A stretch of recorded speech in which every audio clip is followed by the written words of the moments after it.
Wolverine becomes a Ghost Rider. When we last left off, Wolverine and Ghost Rider ended up fighting and then teaming up to battle against a new demon. But this new demon is about to take over Wolverine, turning him into the Hellverine. Let's get into that story. This is Weapons of Vengeance, Part 2. Hell's backbone is 2,000 miles away. Wolverine would never be able to make it in time, so he joins the Rider. He sits in the back of the Hell bike as they speed through the back roads of America. Hellfire burning into Logan's head, searing his flesh, and they finally arrive as he tumbles off the bike. "Next time, I drive," he gasps to Johnny, who lays on the ground next to him. But what the pair don't know is that they're being watched. Inside of the bunker, the security guards have turned to their leader. "Father Pike, sir? Wolverine, he's here. Johnny Blaze is with him," the man says, clad in demonic robes. The man known as Father Pike nods. "I only care about the mutant." Meanwhile, Jeff Bannister is still looking through the demonic symbology. Johnny Blaze warned him, but Jeff didn't take it seriously. He begins to rub at his eyes as the demonic images continue to scroll past, but he suddenly begins to feel sick. "Feeling a little off. Poisoned," he gasps as he suddenly bends over and begins to gag. He opens his mouth wide and flies begin to pour out of him. "You looked for the dark, and the dark found you," a voice says through Jeff's mouth. He reaches out for a pencil, stabbing it through his own wrist. The door to the office suddenly kicks in, and Talia Warroad steps in. "Amateur," she whispers as she looks down at Jeff's convulsing body. Back at Hell's backbone, Logan and Johnny have managed to slip inside, with Logan looking around at the demonic bodies that are being experimented on. "Some things never change," he whispers, and the two of them push forward, ignoring the Weapon X helmets that lay on one of the tables. "If there's something dangerous in the world, the government will find a way to add it to their arsenal. Only a matter of time before they enlisted Hell," Logan says to his friend, but they are unaware that Weapon X helmets behind them have begun to float and follow them. The helmets begin to fly forward, slamming down on the pair's heads. "Not the helmet! Not again!" Logan bellows as he tries to cut it off, but the energy zaps through their bodies, dropping them both to the floor. The doors slide open and Father Pike steps into the room. "Lock up Johnny Blaze for further study and prepare Wolverine for possession." Back at the lab, Jeff finally comes to find Talia waiting for him. She helps him off the floor, explaining that Johnny asked her to come by and give him a hand. "You shut down all the computers," Jeff gasps, and she nods as she pulls out a massive book. "Malware takes many forms. That shit is not safe, as you've proven. We're gonna keep it old and analog. You tell me what you know, I'll tell you what we're dealing with." Back at the Weapon Plus lab, Father Pike enters the room and looks at the hooded young man waiting for him. "It's time, Bram," he says as he motions the young man through the lab. He leads him into the possession room, explaining that they are finally prepared to remove the gift that was given to him. "It's not a gift, it's a curse," Bram tells him, and Father Pike nods as he looks at Logan floating in a container of blood. "We gave you the opportunity to be a part of our army. You have done what was asked of you, but only with great reluctance, so we've enlisted a more worthy soldier to take your place," Father Pike says, and Bram is given another helmet and placed in his own blood chamber. "Afterwards, I'll just be me, right? I'll be myself?" Bram asks, and Father Pike nods as Bram gets into the chamber. "There will be no more pain, that I can promise." The ritual is activated, and powerful magics are mixed with technology, and the energy of the demon is passed from Bram to Logan. "The best of Wolverine will meet the worst of Hell. A mutant will become the hunter of the mutants," Father Pike says. Logan suddenly wakes up, raising out of the blood container with a bellow of rage, slashing at the nearby guards in a final attempt to fight back, but his body has already been taken over by the possession, his claws beginning to blaze as the spirit of the demon overtakes him, and he becomes Hellverine. The demonic demon turns to Father Pike, the Weapon Plus helmet reading his biology and noting that he isn't a mutant. Yes, good. It's just as I've promised you. You're stronger now. Take your elements. Go. Go feed upon the mutants of the world." Hellverine steps outside, straddling Johnny Blaze's bike. It turns its gaze to the distant city, the Weapon Plus helmet reading. 5 mutants detected. Hellfire blazes as the motorcycle roars off into the night. Now over in Cedar City, Utah, 2 mutants are sitting in their car. They're sick of the way humans have been treating their kind. The human holds up a hand and concentrates. They laugh as the car they're parked in front of bursts into flames. They stole our right to exist. I don't care if every last one of them dies, she hisses as they drive away. And as they're driving down the highway, a flaming ball of hell speeds towards them. Hellverine pops his hellfire claws, slashing alongside the car, destroying their tires and bringing them to a screeching halt. He hits the brakes on the bike, sliding along the pavement until he comes to a stop. He then dismounts, stalking towards the two mutants, the weapon plus helmet identifying them as targets.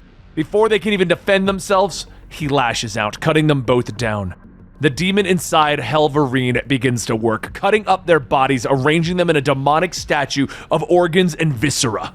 He stops at the sound of a crying baby coming from the back seat of the car. Hellverine stalks forward, ripping the door off the hinges, and then he stares down at the mutant baby. Meanwhile, at the Weapon Plus labs, Father Pike is watching through the camera in the helmet. "Kill it! Kill the mutant!" he orders, but a hand grabs him from behind. "No! Don't you dare!" Johnny Blaze hisses, having pulling himself out of the monitoring tube. Father Pike raises his hands, casting a spell that knocks Johnny away.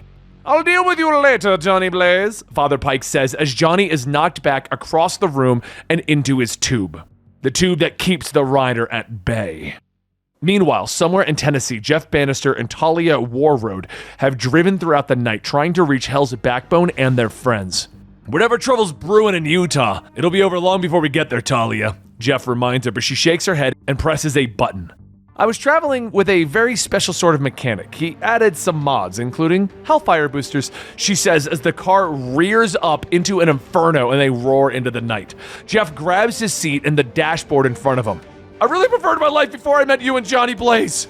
"Then you probably don't want to know what you're dealing with," Talia tells him. And she quickly tells him the history of the demon that resides within Bram. The demon is named Bagragul and was created by Mephisto, who wanted a demon to create art out of punishment and death, to kill beautifully and erect bloody monuments in celebration of Mephisto. Later, it was Bram's parents who worshipped the dark and under the black moon performed a ceremony on the grave of a hanged murderer. The child that they conceived would become the vessel for a servant of Mephisto's will. The child was born 9 months later, and every nurse and doctor in the birthing ward were found murdered in front of a screaming baby.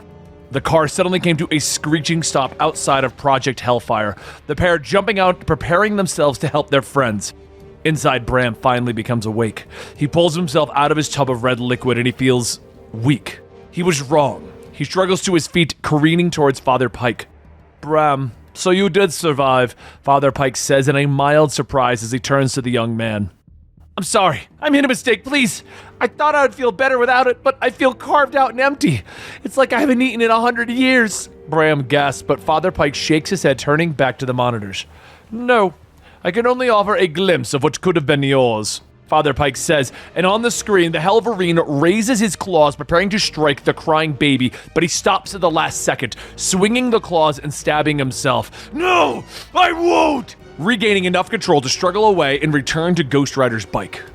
"What are you doing? You serve Mephisto!" Father Pike snaps, and Hellverine revs his engine, with the helmet locking onto a location with 97 more mutants. "Listen carefully. There's a hidden mutant enclave not far from you. Burn them to the ground!" Father Pike says as he regains control of his weapon. But Pike suddenly turns as he hears the approach of Talia and Jeff. With a wave of his hands, he casts a spell that teleports himself and Bram away. Moments later, Talia and Jeff round the corner. "Looks like we're not alone," Jeff says quietly, his gun at the ready, but Talia shakes her head as they both move forward. "You're never alone in the company of shadows. This place reeks of dark magic," she says, and in the next chamber, they find Johnny in his stasis tube. Talia moves forward, putting her hands on him, charging him with energy. "Johnny, come back to me." Johnny gasps, collapsing to the ground, but he's not awake. "They've got him," Johnny gasps at her. Jeff calls them forward and shows them the monitors to watch through Hellverine's eyes. "They've got Wolverine through some combo of demonic possession and nightmare algorithm. You object to me pulling the plug?" Jeff asks as he raises his heavy revolver. He fires 3 rounds, destroying the computer that controls the Hellverine. But back in the desert, the Hellverine suddenly twitches, careening off his bike, slamming hard into the ground and rolling. He bellows in rage, popping his claws and reaching up to slash off the Weapon Plus helmet. Behind him, a portal opens up, revealing Father Pike and Bram. You are an unworthy vessel, Logan. You don't appreciate the gift that you've been given. We'll be reclaiming it, he says, motioning Bram forward. Back in the lab, Johnny begins to twitch and smoke as Talia leans by him. We've done what we can do, but you're the only one that can stop him. Go get him, Ghost Rider, she says as Johnny rips the very skin from his bones, revealing the rider beneath. Bram walks forward, reaching out for the Hellverine, for the Bagra Ghoul beneath, begging for him to come back, that he was wrong to give it the power. The Hellverine reaches back out towards him, but Talia's car comes roaring through the night, slamming into the demon, knocking it into a nearby mountain. The door opens up and the Ghost Rider steps out. We've been hunting this demon for so many years. Tonight, we will send you back to hell, he bellows as he unwraps his chain, rushing forward. But the Hellverine rushes him with its own claws. The Hellfire chain snaps around the monster and Ghost Rider swings it into a rocky outcropping. I know you're in there, Wolverine. If you don't sever the connection to that demon, you will die with it, Ghost Rider warns, but Hellverine breaks free of the chains, leaping at Ghost Rider. You failed, Mephisto, he snarls, stabbing the Hellfire claws into Ghost Rider's chest. Ghost Rider opens his mouth, breathing Hellfire onto the monster, knocking it away. You cannot punish me, because I exist in a state of constant punishment, and I am no one's servant. Both demons look up as Father Pike approaches, a smile on his face. What a sight you make, the prime arsenal of hell. Show us you are stronger, Bagra Ghoul. But Hellverine shakes his head. Screw off, he snaps, turning away from the fight. I'm done. But Pike shakes his head, holding up a hand, pulling the demon out of Wolverine's body. Then come, Bagra Ghoul. Your host won't allow you to serve Mephisto's will. Then return to us. Return to Bram, Pike orders, but Logan refuses, holding on to the demon, not wanting to give it up. Pike steps forward, using his magic to pull even harder. Return my wrathful soldier to me! Return the pitchfork with which I toil the earth! Pike shouts, and Hellverine turns to him swiftly, popping the claws and stabbing him through the chest. I got your pitchfork right here, Logan snarls, turning and throwing Pike through one of his portals. But Bram isn't done. He steps forward, jumping on Logan's back, pulling the Bagra Ghoul from his soul and taking it once more. At that moment, the rider is there, opening his mouth, engulfing both Bram and the demon in hellfire, burning them both from this world. Exhausted, Johnny Blaze falls to the ground. Logan hits the ground next to him, but lifts his head enough to look at his friend. Hurts like hell, doesn't it? Always does, Johnny tells him. Later, Talia and Jeff watch as the Weapon Plus lab burns in the distance. By their bikes, Johnny and Logan share a drink of a flask. First time I met you, I thought you were a monster, Logan points out, and Johnny smiles. You were right. Turns out it takes one to know one. Meanwhile, out in the desert, the vultures circle the hellish monument that stands where Bram and Bagra Ghoul were burned from existence. One of the birds lands on the statue and pecks at it, revealing a burning eye beneath. I hope you guys enjoyed Weapons of Vengeance. If you want more Wolverine, we've already done the next part, which I have dubbed Wolverine Does Epic Stuff. It's a series of issues in which he just teams up with other superheroes to battle against the Fallout X situation. It's currently on our Patreon and our YouTube memberships, but if you wait long enough here on Comicstorian, we'll be releasing it here as well, so make sure you like and subscribe, and I'll see you next time.